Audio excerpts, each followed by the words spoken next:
Sekarang sampai Anda hidup itu tahu alasannya enggak? Kenapa Anda hidup? Tidak tahu. Kenapa kita masih hidup? Tidak tahu. Kenapa Anda wujud juga tidak tahu. Kita pernah tidak ada, tahu-tahu ada juga nggak tahu alasannya kenapa. Yang jelas di luar ikhtiar kita. Setelah kita katanya punya akal, saya bilang lagi, setelah kita katanya punya akal terus bilang kita masih hidup karena orang kelikes truk, karena nggak kena penyakit, karena jantung kita normal, paru-paru kita normal. Terus kita bilang hidup. Jadi itu atas nama kebodohan bilang kita hidup karena jantung kita normal, paru-paru kita normal, semuanya normal. Maka kita hidup. Nah ditakoni, lalu kapan kita mati? Setelah jantungnya rusak, paru-parunya rusak, terus kita mati. Tapi orang yang sama kalau ada bilang, berarti yang menjadikan hidup itu jantung dan paru-paru. Lalu berarti zaman kita belum hidup itu jantung dan paru-paru harus ada dulu, karena itu yang bikin hidup. Ya ada juga, dulu ada juga. Loh ya kalau jantung dan paru-paru semuanya normal menjadikan kita hidup, berarti jantung dan paru-paru harus wujud dulu, karena itu yang menciptakan kita hidup. Ya ada juga, ya tidak tahu. Paling-paling nanti statusnya paru-paru jantung hanya dipakai alat Tuhan untuk menjadikan ada yang kita kira ada. Padahal sebetulnya kehidupan ini juga gak ada karena kita tidak tahu. Sing darani urip apa ora roh. Kowe roh manane urip apa? Ulama kabeh sing alim-alim darani urip apa ora mati ora tok jawabane. Perkatane ora iso jelasno. Mulane ning Arab al hayat didul mamat, sing darani urip iku ora mati. Karena nggak bisa dijelaskan, coba Anda menjelaskan. Urip itu sebabnya apa? Ada nyawanya, nyawa itu di mana? Terus dia tempatnya di mana? Oh, tempatnya di jantung ini. Suara bisa dijelaskan. Nah, ketika hidup Anda tidak bisa Anda jelaskan, kudune sampeyan wae tangi saka kubur juga nggak bisa dijelaskan. Karena wujud kita yang datang tanpa diundang dan tanpa ikhtiar kita. Nanti tangi saka kubur ya orang nganggo ikhtiar sama kan? Sama-sama ada kesimpulan lillahi rabbil alamin. Ya, tapi manusia atas nama akal sawangan hidup ini ada alasannya. Karena kita ditangi ada bapak ibu terus kita jadi wujud. Lucu kan? Hidup ini disebut ada sebabnya. Tapi nanti mati sangka kubur terus tangi meneh dianggap enggak punya penyebab. Alasannya sudah dilemah kok. Ono meneh carane piye lah zaman kowe ora ngono. Dadi ono saiki. Carane piye? Makanya kalau sudah balik-balik bilang, jika tangi sangka kubur iku mukhal, berarti wujudnya Nabi Adam dan wujud yang sekarang lebih mukhal karena tanpa sebab. Ya tanpa apa? Sebab.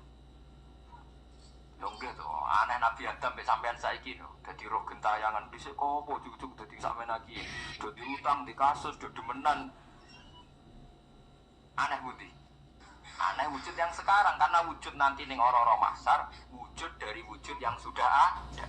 Sementara wujud kita yang sekarang dari tidak ada. Ini mulanya pangeran didina wa hal ata alal insani hidum minad dahri lam yakun syai'am mazkura. Manusia itu harus ingat bahwa dia pernah ada. Dan dari tidak ada ini menjadi ada adalah ayat bahwa wujudnya dia tidak, ikhtiarnya dia sendiri. Mulanya setan punya pangeran. Kalau dia kok nyembah setan, ma asyadduhum khalqas samawati wal ardi wala khalqa anfusihim. Wa ma kuntum muttakhidal mudillina aduda.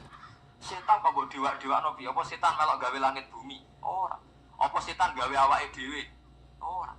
Umpama setan gawe awake dhewe mesti dekne milah berpenampilan ganteng gerduwe wae elek kabeh, wewe ge elek kabeh. Umpama dekne gawe awake dhewe milah dadi napa? Lane tiyang sing pun wusul nak roh setan mlebu neraka.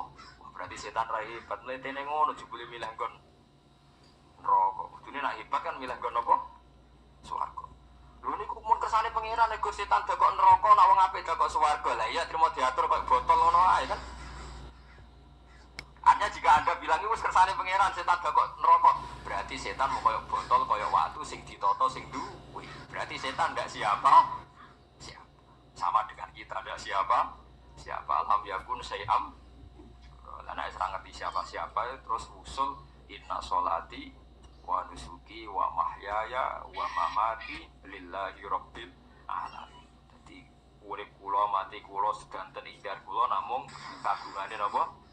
Jenengan la syarikalah pun boten enten tiyang sing sinten mawon boten enten sing ngatur niku.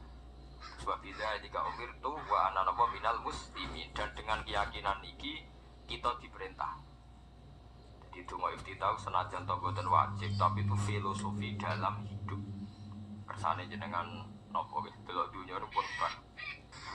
Urip ya kersane pangeran, ya mati kersane pangeran.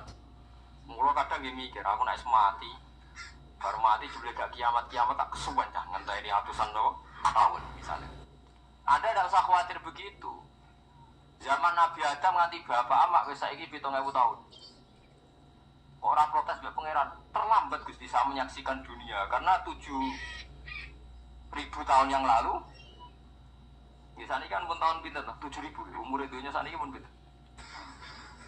SM itu kalau menurut penanggalan agama itu 5.000 tahun. Sebelum Masehi dihitung Nabi Adam itu semua dihitung langit bumi itu 5.000 tahun.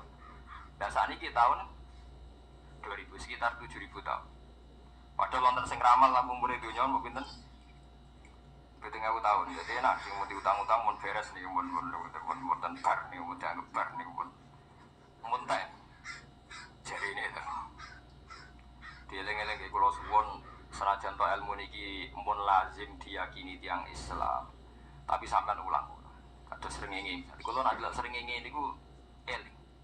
Berarti urip ning swarga selawasi-lawas iku mungkin.